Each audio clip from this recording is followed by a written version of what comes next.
Amém. Glória a Deus. Deixa as crianças já subirem. Eu gostaria que vocês abrissem a Bíblia já em Lucas, Evangelho de Lucas, capítulo de número 24. Lucas, capítulo 24, a partir do versículo de número 13. Lucas 24, a partir do versículo de número 13. Todos acharam, os irmãos? Se a Laís achou, todo mundo achou. É muito fácil, né, gente? É só quem não quer mesmo. Mas não é para você deixar sua Bíblia em casa, é bom trazer para manusear a palavra de Deus, tá bom? Vamos lá, Lucas 24, a partir do versículo de número 13.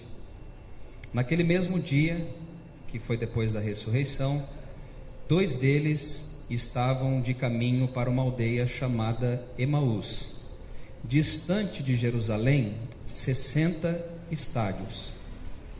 E iam conversando a respeito de todas as coisas sucedidas. Aconteceu que, enquanto conversavam e discutiam, o próprio Jesus se aproximou e ia com eles. Só um adendo aqui. Jesus aqui ele está com o corpo, quem se lembra? Ressurreto. Não é o mesmo corpo que ele tinha antes de viver e morrer na cruz do Calvário e assim por diante, tá bom? Isso faz toda a diferença no texto. Os seus olhos, porém, dos discípulos, estavam como que impedidos de o reconhecer. Então lhes perguntou Jesus: que é isso que vos preocupa? E de que ides tratando à medida que caminhais? E eles pararam entristecidos. Um, porém, chamado Cleopas, respondeu dizendo: és o único, porventura, que, tendo estado em Jerusalém, ignoras as ocorrências desses últimos dias? E lhes perguntou: quais? E explicaram: o que aconteceu a Jesus, o Nazareno, que era varão profeta, poderoso em obras e palavras diante de Deus e de todo o povo, e como os principais sacerdotes e as nossas autoridades o entregaram para ser condenado à morte e o crucificaram. Ora, nós esperávamos que fosse ele quem havia de redimir a Israel. Mas depois de tudo isso, é já este o terceiro dia desde que tais coisas sucederam. É verdade também que algumas mulheres das que conosco estavam nos surpreenderam, tendo ido de madrugada ao túmulo, e não achando o corpo de Jesus, voltaram dizendo terem tido uma visão de anjos, os quais afirmam que ele vive. De fato, alguns dos nossos foram ao sepulcro e verificaram a exatidão do que disseram as mulheres, mas não o viram. Então lhes disse Jesus: ó nécios e tardos de coração, para crer tudo o que os profetas disseram. Porventura não convinha que o Cristo padecesse e entrasse na sua glória? Somente até aqui. Que Deus possa falar conosco através da sua palavra. Isso é um texto bem conhecido, meu e seu, e fala da vida de dois discípulos de Jesus. Jesus, no capítulo 24, se a gente pegar o 23 e o 24, ele foi à cruz, ele foi crucificado. A Bíblia fala que ele permaneceu praticamente 3 dias morto, e aí nesse terceiro dia acontece o que com ele? Ele ressuscita, e um grande alvoroço acontece não só em Jerusalém, mas em toda a região. No capítulo que nós lemos aqui, do versículo 13 em diante, então conta a história de dois discípulos que passaram por esse acontecimento, ou souberam desse acontecimento, e agora eles estão indo a caminho de Emaús, a essa aldeia chamada Emaús. E eles começam então a conversar aí nesse caminho a respeito de tudo o que estava acontecendo nesses últimos dias. E no meio dessa conversa acontece o quê? A própria pessoa de Jesus, que era o que eles estavam falando, aparece a esses dois discípulos de Jesus. E aí esses discípulos, a Bíblia fala aqui, no versículo de número 16, falam que os olhos deles estavam como que impedidos de o reconhecer. Então, resumindo, essa é a história. Eles estão caminhando, falando da morte de Jesus. Não sabia até então que Jesus, já havia algumas mulheres que viram que Jesus não estava no sepulcro, mas eles estavam assim, desanimados, tristes, falando desse acontecimento, e o próprio Jesus entra nessa conversa, esses dois discípulos. E a primeira questão que eu quero trabalhar é essa questão dos olhos estarem impedidos. Eu anotei algumas coisas aqui que pode impedir eu e você de enxergarmos Jesus na nossa vida. A primeira e a pior de todas é o pecado. O texto não fala, tá? Não vou forçar o texto, fazer a hermenêutica certa do texto. O texto não fala que esses homens estavam em pecados. A única coisa que diz é que os olhos dele estavam como que impedidos de reconhecer quem é Jesus. Só que eu posso pensar, porque a Bíblia me dá base para isso, que o pecado é a única coisa que me afasta do Deus a quem nós servimos. Se tem uma coisa que afasta, Isaías diz isso, o profeta, que o meu pecado e o seu pecado afasta a presença de Deus da nossa vida, porque Deus, Ele é santo, Ele não tem pecado. Eu quero entender que os olhos estavam impedidos aqui. Uma das coisas prováveis, não só o pecado, mas outras também, mas eu quero entender que o pecado não me deixa enxergar Jesus agindo na minha vida. Por quê, irmãos? Porque é uma luta dentro de nós entre a carne e o espírito. Quando a carne vence essa luta, nós estamos andando de acordo com a vontade da carne. Nós estamos aqui no Brasil, esse final de semana, festejando, né? Nós não, as pessoas lá fora. Pelo menos eu entendo que você não está festejando, irmão, pelo amor de Deus. Mas o que está se festejando lá fora? A festa da carne. E quem festeja a festa da carne, que não é só o carnaval, é tantas outras coisas, eles estão festejando porque os olhos deles estão também impedidos de reconhecerem quem é Jesus. Se você chegar para alguém que está pulando carnaval e dizer: olha, se você continuar nessa vida e você vai para o inferno, o que essa pessoa vai fazer com você? Vai rir da sua cara, porque os olhos dela estão impedidos de reconhecer Jesus. Paulo fala que o príncipe desse século cegou o entendimento dos incrédulos. Você pode falar de Jesus para essas pessoas, mas elas não reconhecerão quem é Jesus e o que Ele fez por cada uma delas. Eu quero entender que os olhos se impedem de ver Jesus quando você vive uma vida de pecado. Há uma diferença em pecar e há uma diferença entre viver em pecado. Eu peco, você também peca. Mas a Bíblia fala que eu tenho um advogado junto ao Pai. E quando eu peco, eu faço o quê? Eu vou até o advogado e falo: Jesus, perdoa o pecado que eu cometi contra o Senhor. Agora há uma diferença para aquele que está vivendo na escravidão do pecado.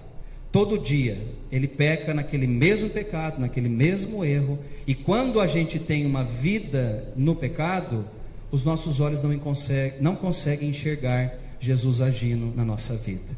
Irmãos, Deus te trouxe aqui essa noite para você abandonar o pecado que você tem cometido.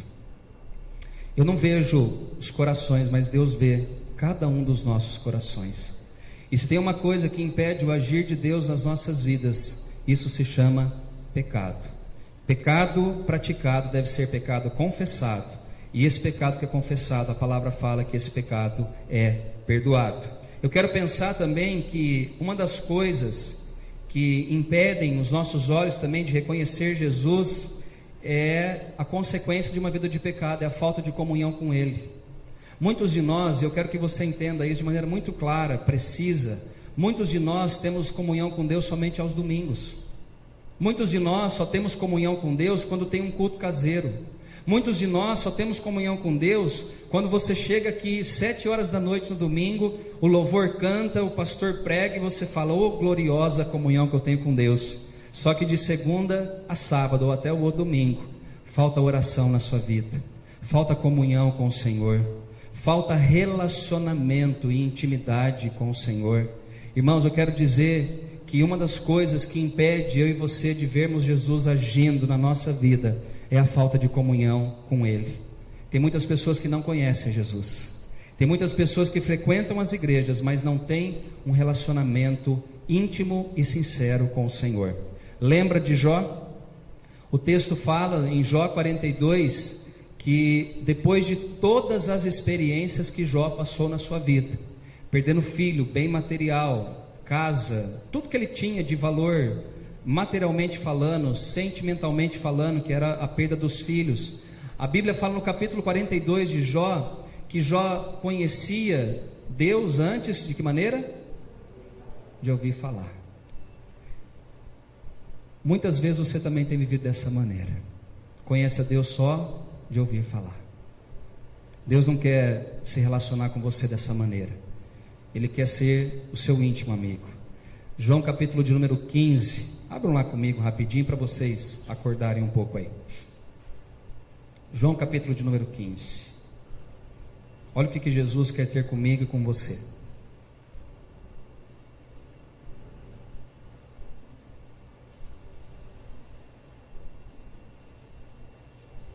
Capítulo de número 15, versículo 13, o 14 e o 15 diz assim. A Laís vai achar lá para nós. Capítulo 15 de João, versículo 13 diz: ninguém tem maior amor do que este, de dar a alguém a própria vida em favor dos seus amigos. Guarde isso. Vós sois meus amigos se fazeis o que eu vos mando. E olha o 15: já não vos chamo servos, porque o servo não sabe o que faz o seu senhor, mas tenho-vos chamado amigos, porque tudo quanto ouvi de meu Pai vos tenho dado a conhecer. Isso é muito interessante, porque há uma diferença de eu ter um relacionamento com Deus ouvindo quem Ele é, e aqui nesse texto mostra que a quem Deus chama de amigo, esse tem uma intimidade, um relacionamento sincero e verdadeiro com Ele. Irmãos, Deus não quer um relacionamento qualquer comigo, com você. Ele quer te chamar de amigo, porque o amigo reconhece, como esses discípulos não o reconheceram, porque talvez falta intimidade, falta relacionamento. Para você conhecer uma pessoa, o que os antigos diziam, Sônia? Quantos quilos de sal? Pelo menos um pacote. Só que o pacote daquela época era de 60 quilos ou 50 quilos. Para você conhecer quem é Jesus, você precisa ter relacionamento com Ele. Talvez esses discípulos aqui viram a Jesus, mas não reconheceram, porque faltava o quê? Amizade, relacionamento. Jesus quer estabelecer com você, irmãos, não um relacionamento de senhor para servo, como Ele diz aqui, mas de amigo para amigo. Nós sabemos o que Jesus espera de mim. Ele sabe o que Ele espera da sua vida. O que você deve fazer essa noite é se colocar na presença dEle e ter comunhão com Ele. Vamos lá voltar para o texto, Lucas 24. Vamos ver o que tem mais aí para a gente aprender através dessa palavra. Uma outra coisa que pode impedir eu e você de reconhecer a Jesus, sabe qual que é? Uma palavra chamada preocupação ou ansiedade. Muitos não reconhecem Jesus agindo porque está faltando confiança em quem nós servimos. Se a gente olhar para o texto, o que estava faltando na vida desses discípulos aqui? Confiança. Reparem comigo no capítulo de número 24 de Lucas, no versículo de número 21. Olha aqui, ó. Ora, nós esperávamos que fosse Ele quem havia de redimir a Israel. Mas depois de tudo isso, é já este o terceiro dia desde que tais coisas sucederam. O que está faltando aqui na vida desses discípulos, gente? Fé. Eles estão sem esperança. A incredulidade entrou no coração deles, porque eles disseram, já faz 3 dias. Esse Jesus que falou que ia redimir a Israel, ou seja, tirar Israel da escravidão, tirar Israel do jugo de Roma, a Bíblia fala que já é o terceiro dia. Esses homens disseram, nós perdemos a esperança. Muitos de nós não temos visto Jesus porque nós já perdemos a esperança. As preocupações, os problemas que a gente tem na vida, muitas vezes têm sufocado eu e você de reconhecermos Jesus agindo e que Ele está do nosso lado dia após dia na jornada nossa aqui na terra. Irmãos, quanto mais preocupação, menos você vai ver Deus agir na sua vida. Troque a preocupação pela confiança essa noite. Nessa semana aqui, eu já tive tantas lutas essa semana que parece que 2019 não vai ter fim, né? E a gente está no terceiro mês, começou agora sexta-feira.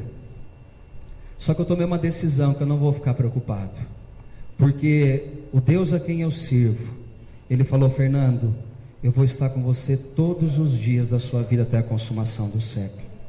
De vez em quando a gente desanima, de vez em quando a gente entristece com algumas coisas, igual esses discípulos aqui. A Bíblia fala que eles perderam a esperança no Messias. Irmãos, não é vindo na igreja que você será livre desse sentimento de preocupação, de ansiedade, de medo. A igreja não nos dá um amuleto de sorte dizendo: agora tudo vai ser resolvido na minha vida. Não. Agora não vou ter mais dor de cabeça, preocupação. Não. Mas nós precisamos colocar a nossa confiança em quem? Em Cristo. Sabe por que às vezes você não reconhece Jesus na sua vida? Porque você tem colocado a sua esperança em homens. Você tem colocado a sua esperança no governo. Você tem colocado a sua esperança em alguém que prometeu que iria fazer algo para que os problemas seus fossem solucionados. A nossa esperança tem que estar na pessoa de Jesus Cristo. Ele é o Senhor das nossas vidas. Foi Ele quem prometeu que estaria conosco e não desampararia a mim e nem a você. Esses discípulos aqui, eles estão preocupados. Esses discípulos aqui deixaram que a incredulidade entrasse no coração deles, ao ponto de não enxergarem Jesus na vida deles. No capítulo 24, versículo 17, a palavra diz assim: então lhes perguntou Jesus: que é isso que vos preocupa? E de que ides tratando à medida que caminhais? E eles pararam entristecidos. Uma outra coisa que impede eu e você de enxergarmos Jesus na nossa vida, sabe qual que é? A tristeza. Tem muita gente que, quando vai dizer a fé que professa, a quem serve, fala de maneira triste. Irmãos, diziam os antigos, né? Hoje já não tem mais esse jargão. Diziam antigo que nós somos o povo mais feliz da terra, do universo. Por quê? Sabe por quê? Porque se nós morremos aqui, a nossa carne morre aqui, nós nos encontraremos com o Senhor nos ares ou no céu. Essa é a esperança nossa. Esses discípulos estão tristes porque eles só olham para o problema e esquecem de olhar para a pessoa de Jesus, que prometeu que iria voltar. Ele falou que a morte não venceria eles. Irmãos, eu quero entender que esses homens aqui, eles andavam próximos a Jesus. Eu não estou falando de um povo que não conhece a Jesus, eu não estou falando de um povo que só ouvia falar de Jesus, não. Discípulos. O discípulo é aquele que anda ao lado do seu Senhor ou do seu mestre. Esses homens talvez viram milagres acontecendo. Esses homens viram pessoas sendo curadas de enfermidades. Esses homens viram cego enxergar, surdo ouvir, mudo falar. Esses homens talvez ouviram e viram uma mulher que sofria mais de 12 anos com uma hemorragia ser curada. Esses homens viram a filha de Jairo, né, que foi ressuscitada. Eram discípulos de Jesus. Isso nos ensina, irmãos, que não importa o quanto tempo eu ando com Cristo ou sirvo a Cristo, eu posso cair num laço da tristeza, da incredulidade, e os meus olhos serem impedidos de ver Jesus agindo novamente na minha vida. Irmãos, quantos milagres eu e você já presenciamos da parte de Deus. Quantos milagres, e esses homens também. E a palavra fala que o coração deles estavam entristecidos, porque faltou a esperança, a fé. Faltou acreditar de que Jesus iria cumprir aquilo que Ele prometeu. Vamos lá então. E aí o que acontece no meio dessa história aqui?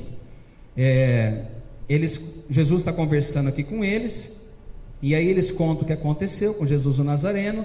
Eles falam da falta de esperança que eles tinham, e no versículo de número 25, Jesus diz assim a eles: honestos e tardos de coração para crer tudo o que os profetas disseram.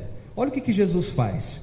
Ele está dizendo assim: vocês viram sinais meus, E vocês que são discípulos já conheciam o quê? As profecias, que eu viria e traria salvação, não só a Israel, mas a humanidade, ao universo, as pessoas. Esses homens, eles estão tão cegos e frios e indiferentes, que até aquilo que os profetas falaram e anunciaram, eles já não acreditavam mais. Jesus está voltando agora para os profetas, dizendo: os profetas anunciaram a minha vinda, e do mesmo jeito anunciaram que eu morreria, mas eu ressuscitaria, e hoje eu estou assentado à destra de Deus Pai. Eles perderam essa confiança. E aí no versículo 26 ele diz: porventura não convinha que o Cristo padecesse e entrasse na sua glória? Jesus agora ele chama a atenção desses homens, e ele começa a dizer: não foi isso que eu ensinei a vocês? E ele começa a discorrer, começando de Moisés aos profetas, falando das escrituras a esses homens. Irmãos, talvez é um texto mais difícil da gente entender como esses homens não reconheceram Jesus. Conversando com ele, agora ensinando as escrituras a eles, dizendo de Moisés, os profetas, falando e discorrendo das escrituras. Eu quero entender que o coração deles estavam tão frios e indiferentes, que eles não reconheceram Jesus na vida deles. Você corre o risco também de se tornar, ou deixar que o seu coração se torne frio e indiferente ao Senhor. Uma igreja que vive em tradições religiosas é uma igreja fadada à morte. Eu vou repetir, porque talvez você não tenha entendido. Se você só vem aqui para preencher uma tabela como uma pessoa religiosa, você está fadado a morrer na fé cristã. Não preciso falar a terceira vez, né? Minha mãe dizia que para um bom entendedor, meia palavra basta. Você vindo aqui, irmãos, não vai aumentar o seu relacionamento com Deus. Ele pode ajudar, mas se você não tiver a sua busca individual, você pode ficar para trás no dia do arrebatamento. Vir na igreja não garante a salvação de ninguém. Cumprir os ritos sagrados não garante a salvação de ninguém. Primeiro porque a nossa salvação não é por obras, é pela fé. Lembra do jovem rico da semana passada que eu falei para vocês? Compro tudo. Ele falou: beleza, vende então tudo que você tem e dá aos pobres esse dinheiro.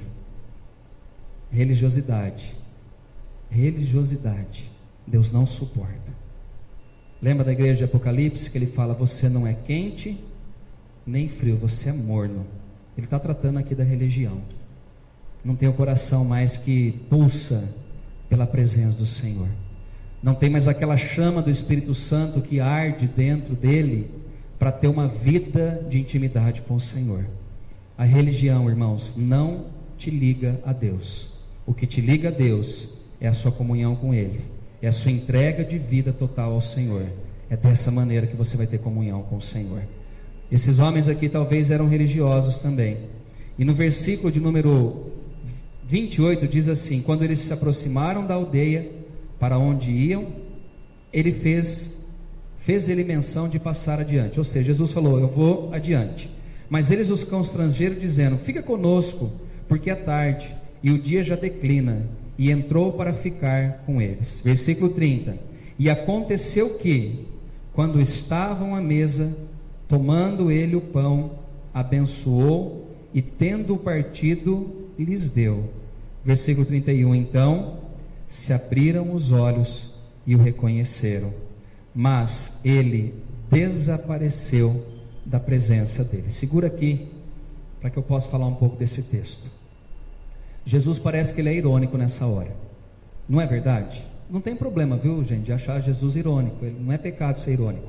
Mas ele andou com esses homens, conversou, ensinou as escrituras, apontou na teoria quem ele era. Assim, estava dando, é a mesma coisa no futebol que a gente fala assim: ó, eu vou deixar você na boca do gol, só você chutar e fazer o gol. Quando os olhos desses discípulos se abrem, porque eles lembraram da oração que Jesus fez no partir do pão. Lembra da ceia? Que ele fez a última ceia? E aí, quando Jesus vai ali orar pela refeição e ele parte o pão, a ficha cai. Nossa, nem orelhão tem mais, né? A ficha era, né, do orelhão da Telesp antiga. A ficha cai. E ele fala: meu Deus, Jesus estava conosco. E a gente não percebeu a presença dele no nosso meio. A ironia que eu falo, irmãos, é porque andou o caminho inteiro. E quando eles descobrem quem é Jesus, num passo de mágica, Jesus desaparece da frente deles. Isso pode nos ensinar muitas coisas. A primeira delas é com relação ao arrebatamento da igreja, ou a sua morte. É num piscar de olhos. É muito rápido. Tem muita gente que fala assim: na velhice eu vou deixar para buscar Deus. E se você morrer na sua juventude? Eu deixo, agora eu tenho um plano de carreira, quando eu me aposentar, aí eu vou ajudar o pastor Fernando na igreja. Vou servir mais a Deus. Da aposentadoria minha vai ser dentro da igreja. Pode não dar tempo.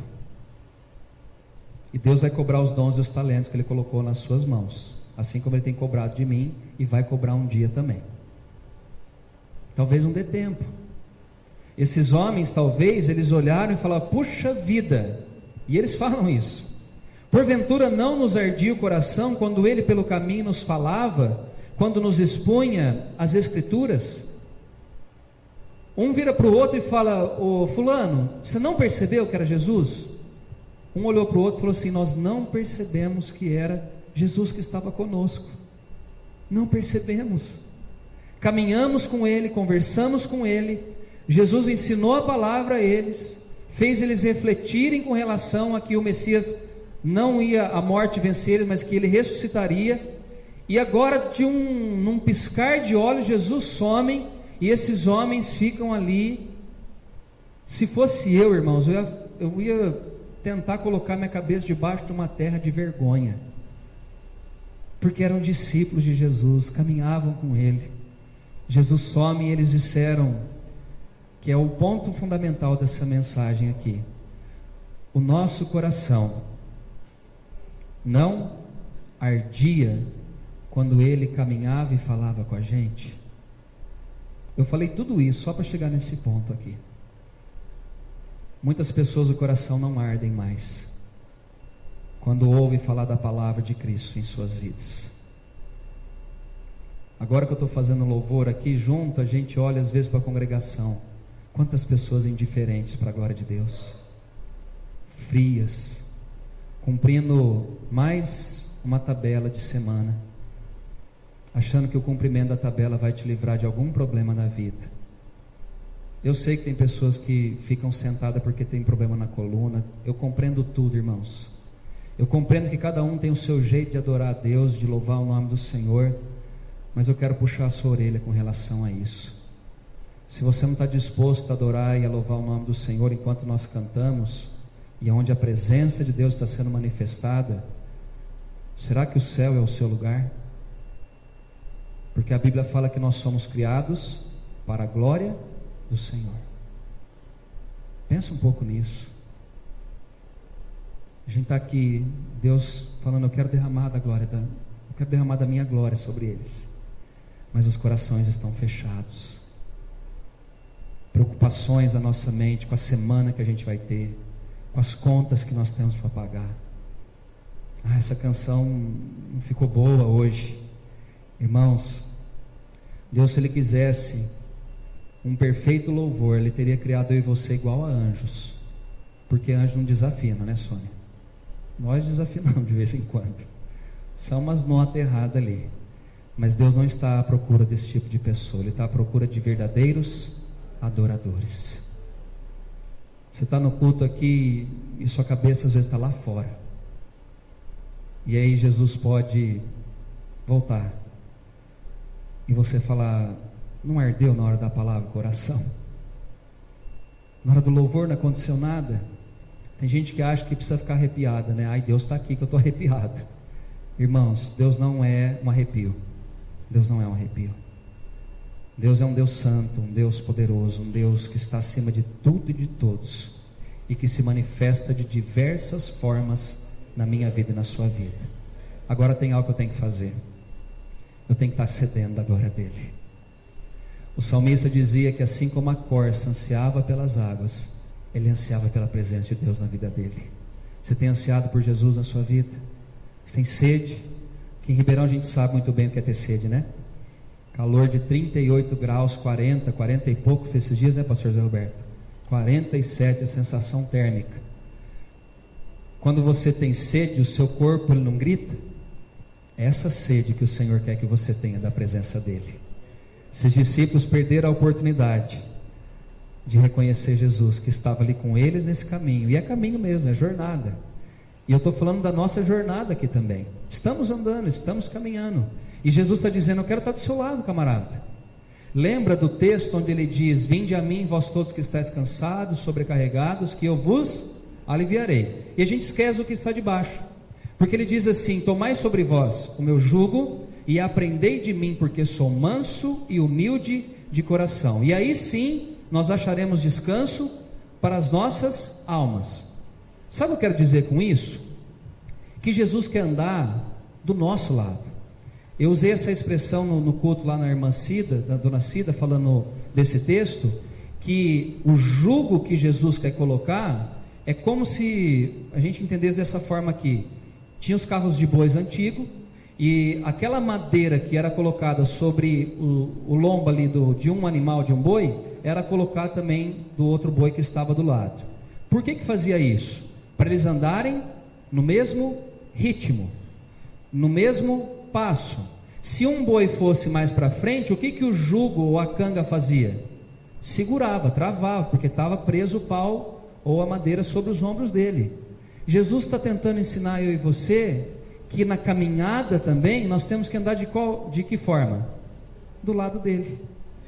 Mas o seu coração não arde mais pela presença dele. Jesus, na igreja de Éfeso, se eu não me engano, ele está do lado de fora dizendo: eis que estou à porta e bato. Irmãos, aquela igreja deixou Jesus aonde?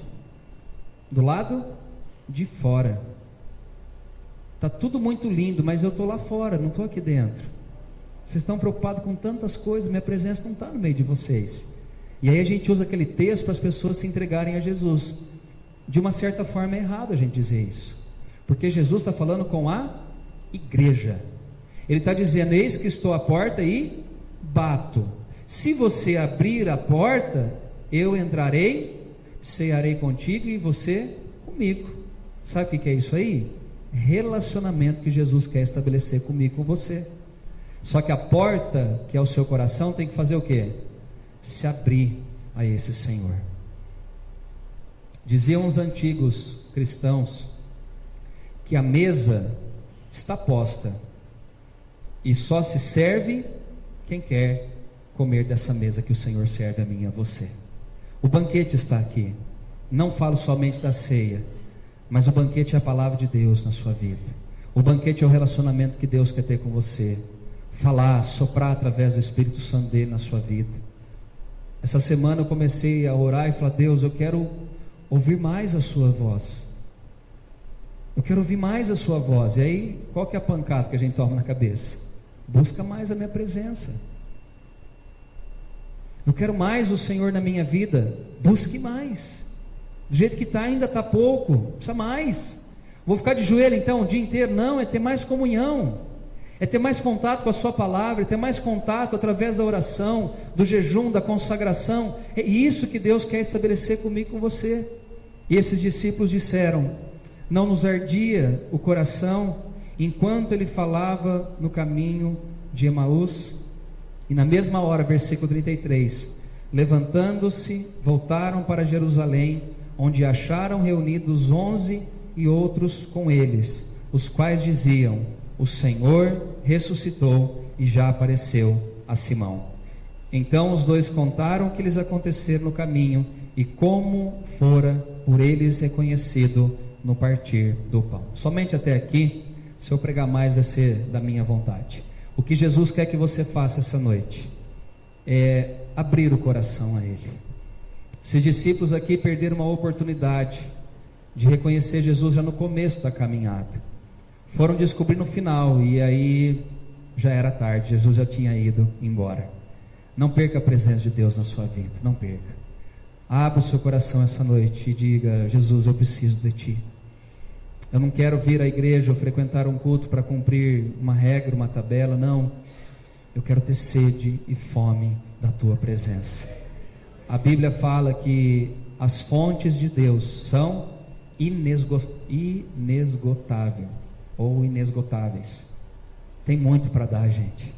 Lembra do azeite da botija daquela viúva? Por que parou o azeite? Porque não tinha mais botija ou vaso.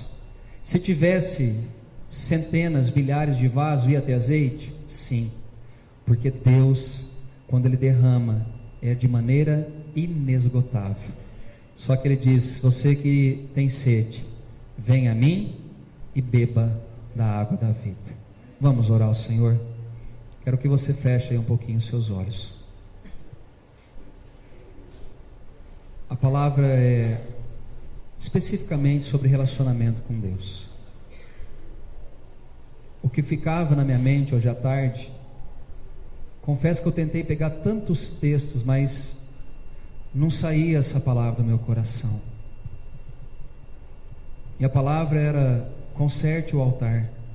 Conserte o altar. O altar é a nossa vida, gente, perante o Senhor.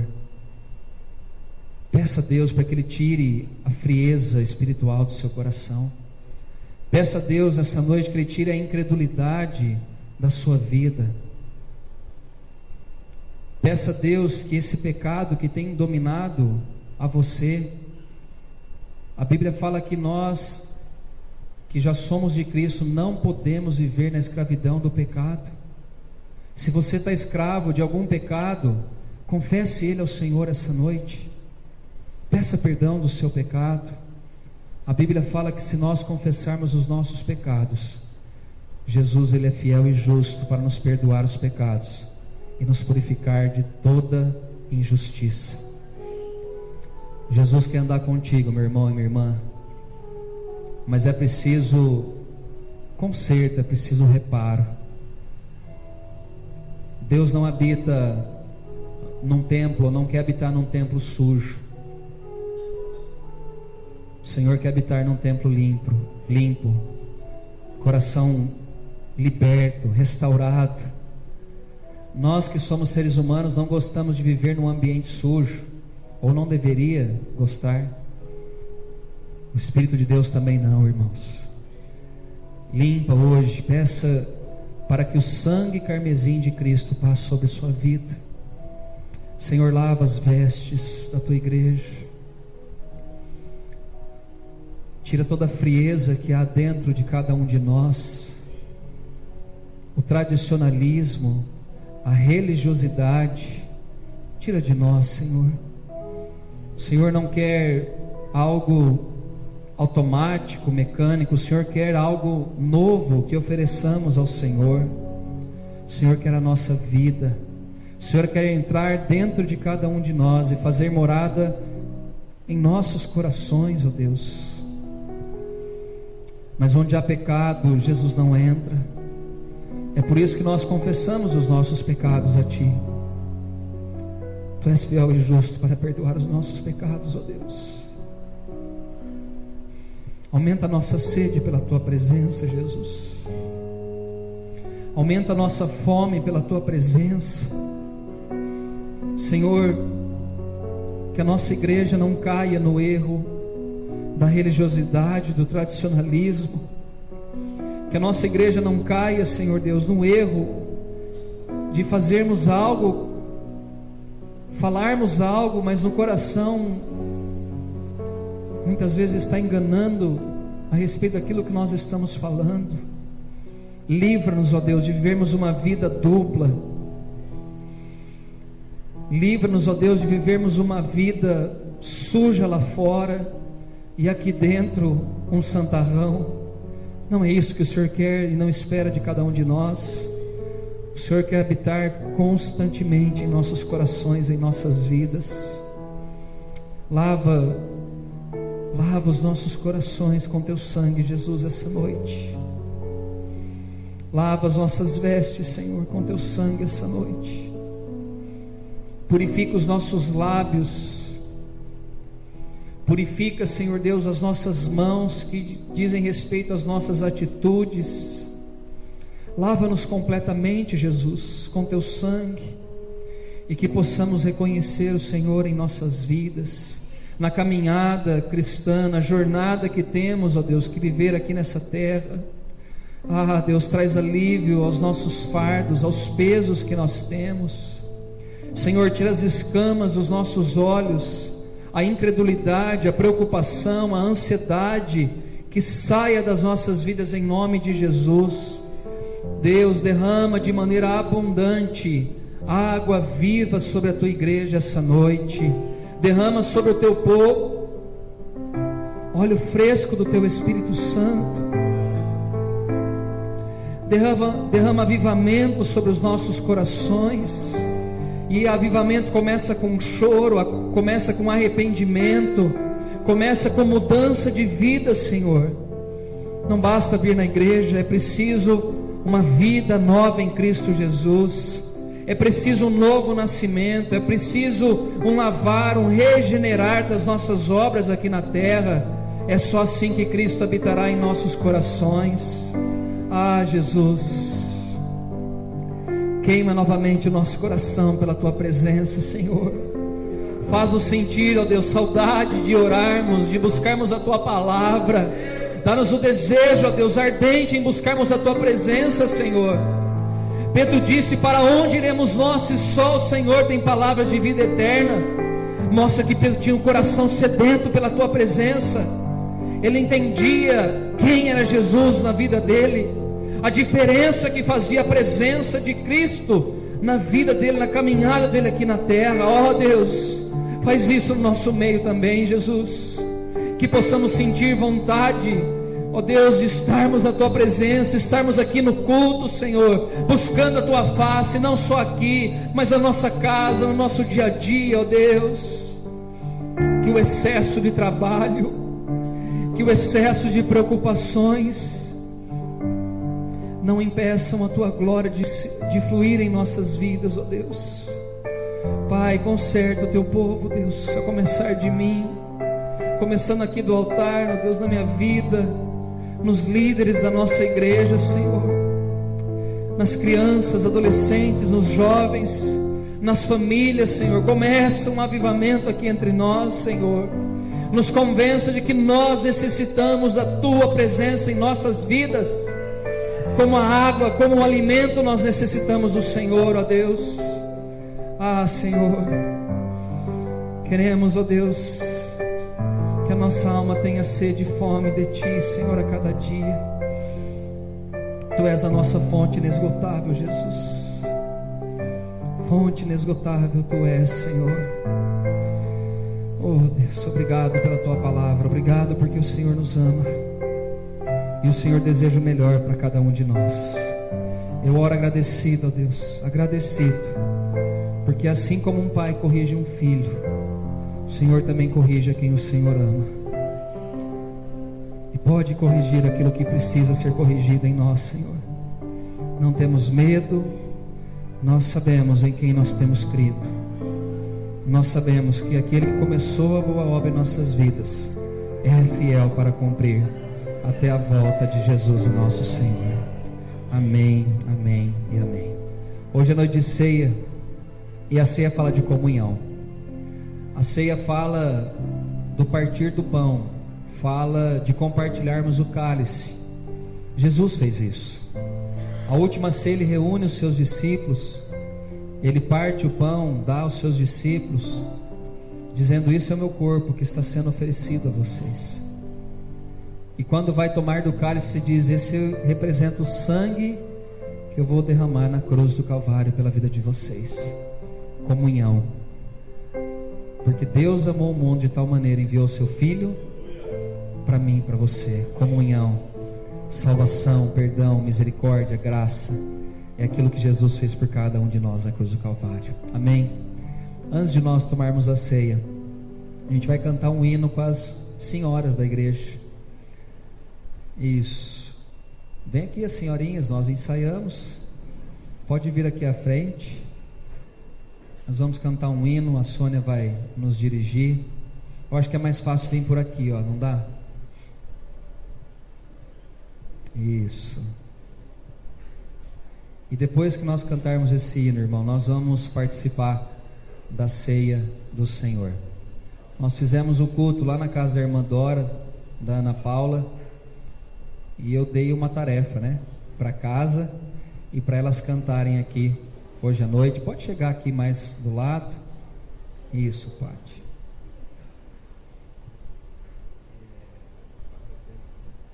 Não sei se a Laís vai colocar ali.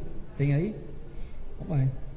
Vocês podem cantar junto com as senhoras aqui, tá bom? Vamos lá?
Ficou bom, né, gente? Glória, né? Vamos dar trabalho para as senhoras da igreja também. Amém. Glória a Deus. Obrigado, viu? As nossas queridas senhoras da igreja. Amém. Vou chamar aqui o Samuel com a Andréia. Vem o Alexandre e a Andresa aqui também. Nós vamos servir a Santa Ceia do Senhor aos irmãos. O pastor Zé Roberto está com o cargo de vô, segurando a netinha, a Pietra. Pode, Zé, pode ficar tranquilo, pastor. É quase um revezamento 3x4 ali. Amém. É só ler um texto aqui de Lucas 22, antes de a gente servir a ceia. Jesus diz assim, Lucas 22:14: Chegada a hora, pôs-se Jesus à mesa e com ele os apóstolos, e disse-lhes, olha que lindo o que ele fala: tenho desejado ansiosamente comer convosco esta Páscoa, antes do meu sofrimento, pois vos digo que nunca mais a comerei, até que ela se cumpra no reino de Deus.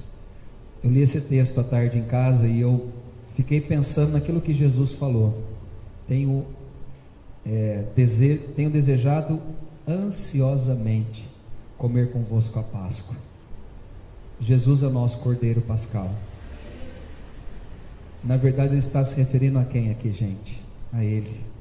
Depois abaixo ele pega ali o pão, reparte o pão com os seus discípulos.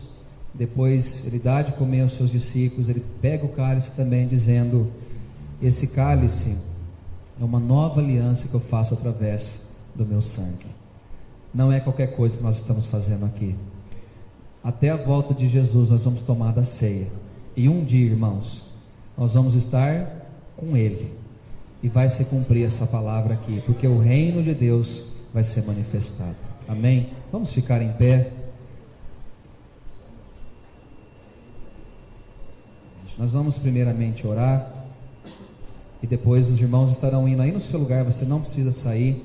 Você segura o pão, o cálice, até nós orarmos aqui do altar. Vamos orar ao Senhor. Pai, obrigado porque o Senhor tem esse desejo de estar aqui espiritualmente falando e participar dessa ceia conosco.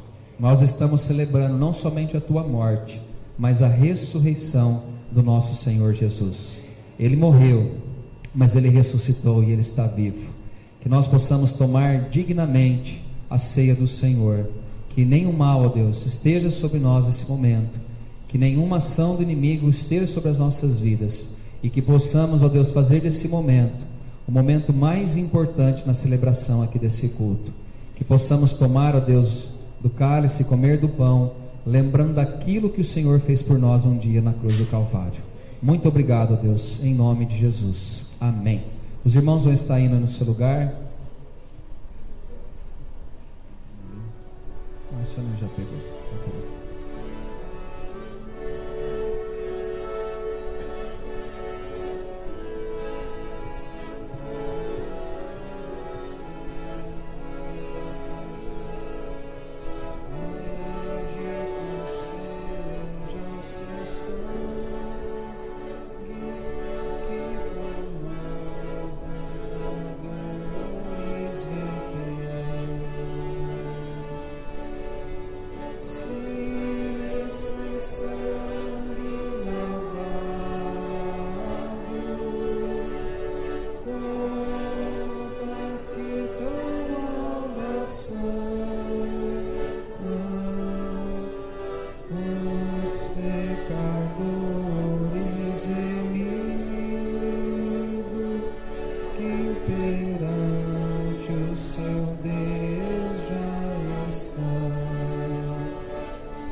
mais que a neve.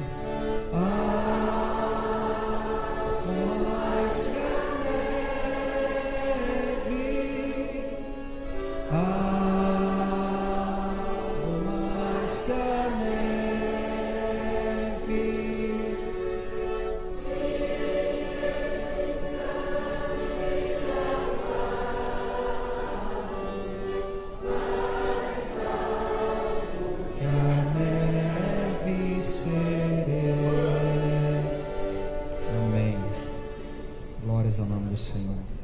Dos que vão participar da ceia, todos estão com o cálice e o pão na mão. Isso, Samuel está terminando de entregar. A Sônia ali também, por favor.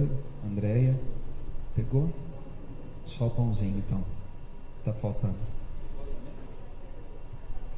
Esse marido seu não. Glória a Deus. Amém. Glória a Deus.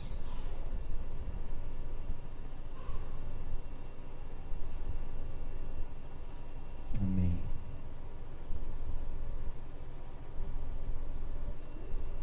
No fundo aí da igreja todos pegaram também? O cálice e o pão? Amém.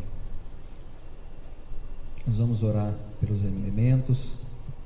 Jesus, ele toma o pão, tendo dado graças, o partiu e lhes deu, dizendo: isto é o meu corpo oferecido por vós.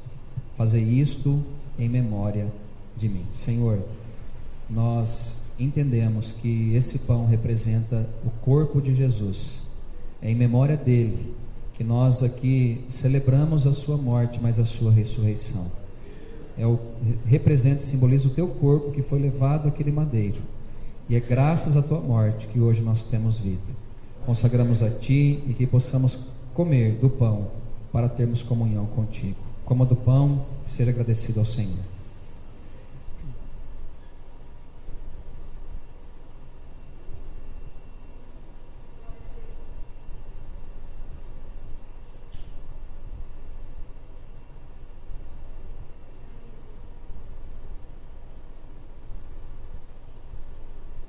Glória a Deus.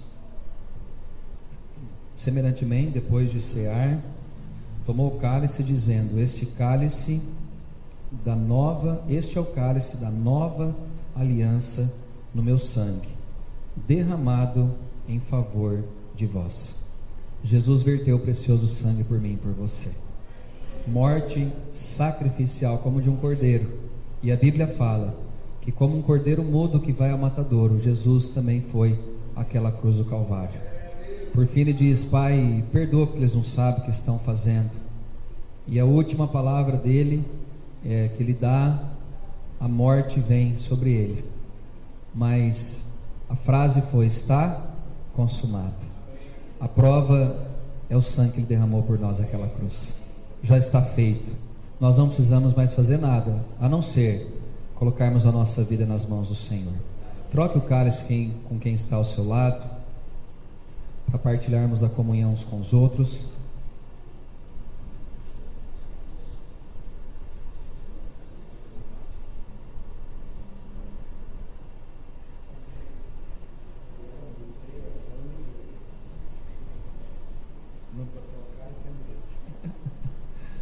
Amém. Se tem um irmãozinho aí que fez alguma coisa contra você, vai até ele, fala: irmão, vamos trocar o cálice, porque eu sou um contigo em Cristo Jesus. Amém? Essa é a comunhão que a igreja precisa ter. Perdoar uns aos outros, porque esse sangue custou um preço muito alto para ser derramado por nós naquela cruz. Amém? Vamos orar pelo cálice. Amém. Jesus, obrigado, porque o Senhor verteu o teu sangue naquela cruz por cada um de nós. Nós somos perdoados, lavados e redimidos pelo derramamento do seu sangue. Gratidão nós temos ao Senhor. Não tem como nós pagarmos aquilo que o Senhor fez por nós. A única coisa que o Senhor espera é que a nossa vida seja entregue nas tuas mãos. Jesus disse: um dia eu voltarei para buscar minha noiva e minha igreja, e nós estaremos contigo. Olhamos para esse cálice e lembramos: um dia Jesus voltará para nos levar dessa terra, e estaremos com Ele por toda a eternidade. Tome o cálice e seja agradecido ao Senhor. Glória a Deus, aleluia. Você pode aplaudir o nome do Senhor? Aleluia. Glória a Deus. Quase que não tem aplauso, né, gente? Porque está com o cálice na mão. Olha que pastor não pensa também, né, gente? Um dia a gente chega na perfeição, um dia a gente chega. Amém. Vamos orar para encerrar o culto. Se lembre de uma coisa, irmãos, a Bíblia fala que a alegria do Senhor é a nossa força. Não pense você que você vai sair daquela porta e as coisas vão falar: nossa, agora tudo vai conspirar a meu favor. Não. No mundo tereis aflições, mas tende bom ânimo, seja alegre. Você é o povo mais feliz dessa terra, porque nós sabemos aonde nós passaremos a nossa eternidade. O mundo não sabe, por isso que pula carnaval, enche a cara. Nós não precisamos disso, porque nós sabemos que aqui é passageiro e um dia nós estaremos com o Senhor por toda a eternidade. Amém? Senhor, despede o teu povo em paz e com alegria, Senhor. Não deixe que o nosso adversário roube a alegria do nosso coração, e nem esse tempo precioso que nós cultuamos aqui o teu nome. Que a tua igreja possa viver, ó Deus, uma vida abundante em ti, abençoada pelo Senhor, e que nada falte a cada um de nós. Que o amor do Pai, a graça redentora do Filho e que as doces consolações do Espírito Santo sejam sobre a tua igreja hoje, para todo sempre. Amém e amém. Vá em paz, Deus abençoe sua vida em nome de Jesus.